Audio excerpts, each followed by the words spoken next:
السلام علیکم ورحمۃ اللہ وبرکاتہ۔ محترم بھائیوں، بزرگوں اور دوستوں، یہ ہمارا اصلاح معاشرہ کا 228واں سبق ہے۔ محترم بزرگوں، بھروچ کنتھاریا سے میرے ایک بہت ہی عزیز دوست ہیں مولانا مبشر صاحب، کل انہوں نے مجھے ایک مختصر سا آڈیو کلپ بھیجا جس کے اندر کوئی صاحب وہ سرے سے دینی مدارس کی خدمات کا انحراف یا دینی مدارس کی خدمات کا انکار کر رہے ہیں۔ سرے سے انہوں نے خارج کر دیا ہے کہ مدرسوں میں پڑھانا یہ دین کا کام نہیں ہے، امامت کرنا یہ دین کا کام نہیں ہے، مدرسے چلانا یہ دین کا کام نہیں ہے، مسجدیں بنانا یہ دین کا کام نہیں ہے۔ انہوں نے دعوت و تبلیغ کے علاوہ جتنے بھی کام ہیں ان تمام کو سرے سے خارج کر دیا ہے۔ میں نے جب یہ آڈیو سنا تو 2-3 مرتبہ سنا۔ سننے کے بعد جو چیز میرے سمجھ میں آئی وہ یہی کہ ہمارے یہ جو بولنے والے بھائی صاحب ہے یہ بیچارے ان پڑھ ہے، جاہل ہے، انہوں نے کبھی کتابوں کا مطالعہ نہیں کیا ہوا ہے، ان کو علماء کی صحبت نہیں ملی ہوئی ہے، اس لیے وہ ایسی نادانی کی باتیں کر رہے ہیں، ورنہ ان کو اگر تاریخ پتہ ہوتی تو ان کو پتہ رہتا تھا کہ ہمارے تمام اکابرین ان کا تعلق درس و تدریس سے ہی رہا ہے اور تمام لوگ مدرسوں سے جڑے رہے۔ حضرت مولانا الیاس صاحب رحمۃ اللہ علیہ وہ مظاہر علوم سہارنپور میں درس و تدریس کیا کرتے تھے۔ ان کے بھائی حضرت مولانا یحییٰ صاحب جو حضرت شیخ زکریا رحمۃ اللہ علیہ کے والد محترم تھے وہ بھی درس و تدریس کیا کرتے تھے۔ خود حضرت شیخ زکریا رحمۃ اللہ علیہ نے 50 سال تک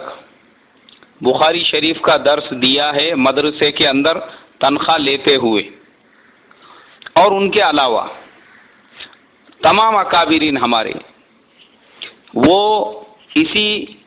نبیوں والی خدمات سے جڑے رہے، مگر چونکہ مسئلہ یہ ہوتا ہے میرے محترم بزرگوں، ہمارے گلی میں محلے میں رہنے والے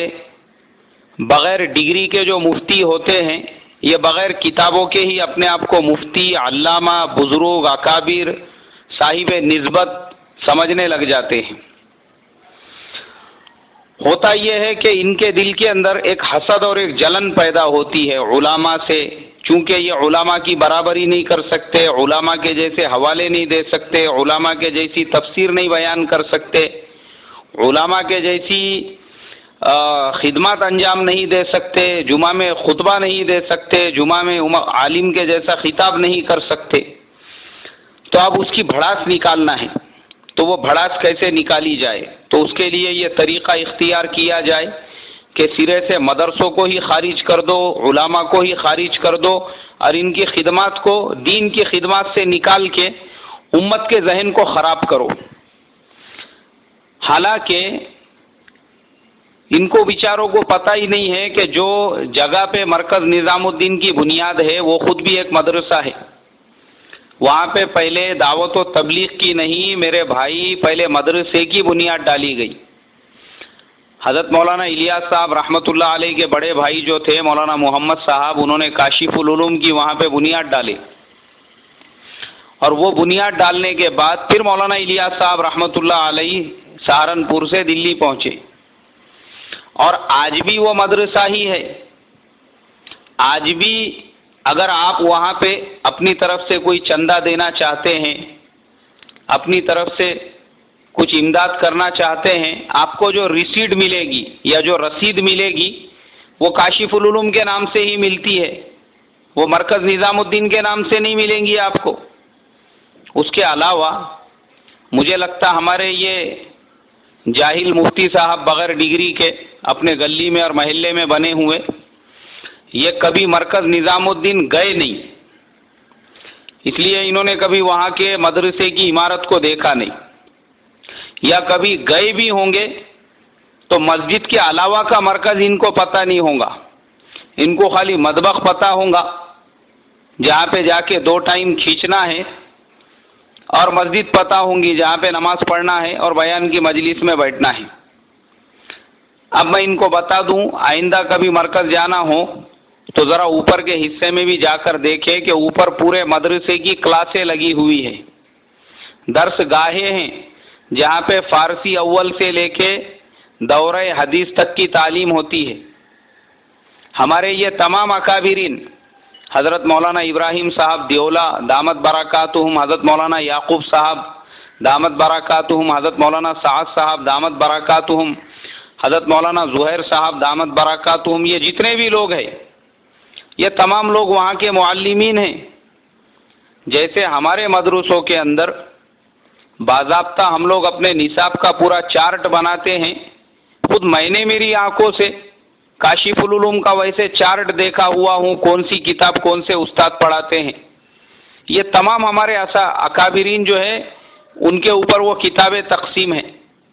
تو چونکہ ہمارے یہ جو بھائی صاحب ہیں بیچارے، ہو سکتا ہے ان کے اپنے گاؤں کے بستی کے علماء سے یا مدرسوں سے ان کو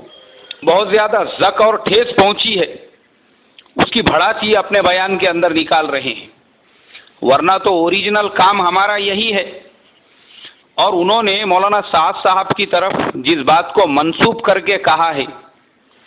میں پورے کانفیڈنس کے ساتھ میں کہتا ہوں حضرت مولانا سعد صاحب نے کچھ اور کہا ہوگا اور اس نے اپنی طرف سے اس کو تحریف کر کے کچھ اور بیان کر دیا، کیونکہ میں نے میرے کانوں سے مولانا سعد صاحب دامت برکاتہم کے بالکل فیس ٹو فیس بیٹھ کر مالیگاؤں کے اجتماع کے اندر جو پرانوں کی مجلس تھی اس میں یہ سنا تھا، مجھے ابھی تک یاد ہے وہ پورا بیان اچھی طرح سے، جس میں حضرت مولانا نے یہ کہا تھا، بولے بھائی آپ کے مہاراشٹرا کے علاقے کے ایک مفتی صاحب وہ اللہ کے راستے میں سال لگا کر میرے پاس میں آئے، اور انہوں نے مجھ سے یہ کہا کہ مولانا میرا سال لگ چکا ہے، اب میں کیا کروں؟ تو بولے میں نے ان سے کہا کہ بھائی آپ درس و تدریس کرو کسی مدرسے میں اور ساتھ میں دعوت کا کام کرو، یا کسی مسجد میں امامت کرو اور ساتھ میں دعوت کا کام کرو۔ تو بولے وہ مفتی صاحب میرے سے کہنے لگے کہ مولانا میرے اپنے بستی کے جو اکابرین ہیں انہوں نے مجھ سے یہ کہا، ذمہ داروں نے، کہ بولے مفتی صاحب اب آپ کا سال لگ گیا اللہ کے راستے میں، اب آپ پکے ڈھکے دائی بن گئے ہیں،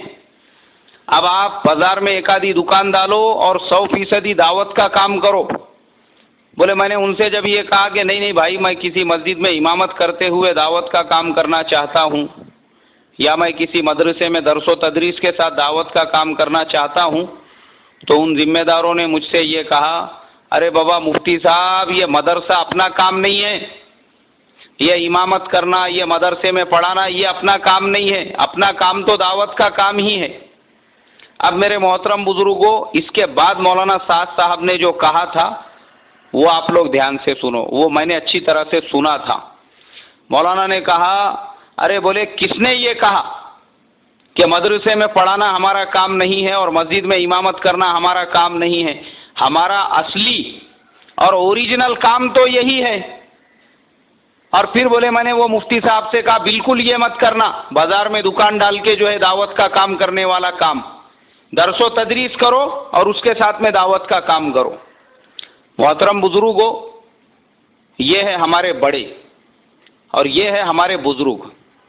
لیکن ہوتا یہ ہے میرے محترم بزرگوں، میں دیکھ رہا ہوں کہ نیچے کے لیول کے لوگوں کو پتہ نہیں آج کیوں علماء سے اتنی دشمنی، اتنی جلن، اتنا حسد ہو رہا ہے، کیوں یہ مدرسوں کے پیچھے پڑے ہوئے ہیں۔ اب اس بے وقوف کو سمجھنا چاہیے، بولے بھائی مولانا لوگ اگر مدرسے میں وہ دین ہی نہیں ہے، بولے دین کا کام تھوڑی ہے، وہ تو اپنی ضرورت کے لیے کر رہے ہیں۔ ارے ایڑے تیرے کو میں کتنے مفتی، کتنے علماء، کتنے ایسے بتاؤں جو ہر مہینے کو لاکھوں روپئے کماتے ہیں، ان کے اپنے باہر کاروبار ہے، دکانیں ہیں، بزنس ہے، اس کے باوجود مدرسوں کی خدمت انجام دیتے ہیں، اس کے باوجود مسجدوں میں امامتیں کر رہے ہیں۔ اور سب سے بڑا اگزامپل دے کے میں بتاتا ہوں، ہم تمام لوگ اگر ٹی وی چینلوں کے بارے میں جانتے ہوں گے، ہم کو پتا ہونا چاہیے ایک چینل ہے 10 اسپورٹ بول کے۔ وہ 10 اسپورٹ جو چینل ہے وہ دبئی کے ایک بہت بڑے رئیس عبد الرحمن بخاتر کا ہے، اور شارجہ کا جو اسٹیڈیم ہے وہ بھی ان کا ہی ہے۔ اتنا بڑا ارب پتی آدمی جس کے چینل پورے ورلڈ میں چلتے ہیں، اتنا بڑا اسٹیڈیم کا مالک، ان کا بیٹا حافظ قرآن اور عالم دین ہے، اور شارجہ کی ایک مسجد کے اندر امامت کرتا ہے، ہر سال رمضان میں پابندی سے تراویح سناتا ہے۔ اب میں یہ ہمارے جاہل بغیر ڈگری کے مفتی صاحب سے پوچھتا ہوں کہ بتاؤ، اب وہ کون سا اپنا گھر چلانے کے لیے امامت کر رہے ہیں؟ وہ کون سا اپنے گھر کی ضروریات پوری کرنے کے لیے اپنے باپ کے کروڑوں اربوں خربوں کی پراپرٹی کو چھوڑ کر مسجد کی خدمت کے اندر لگے ہوئے ہیں؟ کیا ضرورت ہے اس کو کرنے کی؟ لیکن پھر بھی پتا ہے کہ اپنا کرنے کا کام یہی ہے۔ اور یہ خالی ان کی اکیلے کی مثال نہیں ہے، بہت ہے ایسے علماء۔ اگر وقت ملے تو میں ہاتھ پکڑ کے بتا سکتا ہوں، اور وہ بیچارے صرف اس لیے ان خدمات کے اندر لگے ہوئے ہیں کہ نہیں بھائی، اگر ہم دین کی خدمت نہیں کریں گے تو کون کریں گا؟ اور اکثریت آج جو دنیا کے کاموں میں یا تجارت وغیرہ میں لگ رہے ہیں، ان کی وجہ سے کئی مسجدیں ویران پڑی ہوئی ہے، وہاں پہ امامت کرنے کے لیے کوئی نہیں مل رہا ہے۔ اور علماء کو ہم جو دے بھی رہے ہیں میرے بھائی، یہ ان کی اجرت نہیں ہے، یہ ان کی اجرت تو پوری دنیا کی دولت مل کے بھی ہم اس کا حق نہیں ادا کر سکتے ہیں۔ یہ اللہ کے نبی کی سنت ہے۔ اللہ کے نبی صلی اللہ علیہ وسلم نے فتح مکہ کے بعد حضرت عتاب ابن اسید کو جب مکہ کا گورنر بنایا تو 1 درہم روزانہ ان کی تنخواہ طے کی، اور کہا کہ ان کو 1 درہم روزانہ دیا کرو تاکہ اپنی ضرورتیں پوری کرے اور دین کے کام میں لگے رہے، تاکہ دین کا کام کرنے میں یکسوئی رہے۔ اور مجھے لگتا ہے یہ بھائی صاحب جنہوں نے بولے، شاید انہوں نے کبھی فضائل اعمال بھی نہیں پڑھے۔ اگر یہ حکایت صحابہ پڑھتے تو ان کو اس کے اندر ملتا تھا۔ حضرت ابو بکر صدیق رضی اللہ تعالیٰ عنہ خلیفہ بننے کے بعد میں بازار میں تجارت کے لیے جانے لگے، کیونکہ کپڑوں کی تجارت کرتے تھے۔ حضرت عمر نے روک دیا، کہا کہ اب اگر تم تجارت کرو گے تو خلافت کا کام کون سنبھالیں گا؟ تم یہاں پہ بیٹھ کے اللہ کے دین کی محنت کرو، ہم تمہارے لیے بیت المال سے ایک وظیفہ مقرر کر دیتے ہیں۔ تو اس کا مطلب کیا ہے؟ یہ ہمارا بھائی بولنا کیا چاہتا ہے؟ مطلب یہ صحابہ کی خدمات کا بھی انکار کر دینا چاہتا ہے کہ انہوں نے بھی پیسے لے کے کام کیا ہوا ہے۔ اور مطلب ہمارے بزرگوں نے جو دین کا کام کیا ہے، مولانا الیاس صاحب رحمۃ اللہ علیہ نے اتنے دن جو درس و تدریس کی، مطلب انہوں نے بھی دین کا کام نہیں کیا۔ اور حضرت شیخ زکریا رحمۃ اللہ علیہ نے 50 سال تک مدرسے میں تنخواہ لے کر جو بخاری شریف پڑھائی، وہ بھی انہوں نے دین کا کام نہیں کیا۔ اور آج بھی ہمارے جتنے اکابرین، جتنے بزرگان دین، وہ مدرسوں کی خدمت میں لگے ہوئے ہیں۔ اس لیے میرے محترم بزرگوں، میں تمام علماء سے، تمام مدارس کے ذمہ داروں سے یہی کہوں گا، یہ ایسے جاہل اور جوہلا کی باتوں کو زیادہ اہمیت ہم نہ دیں، اور نہ ہی واٹس ایپ اور دوسرے سوشل میڈیا پہ شیئر کر کے لوگوں میں اس کو پھیلائے اور پہنچائے۔ ہمارے مولوی مبشر کے بعد میں بھی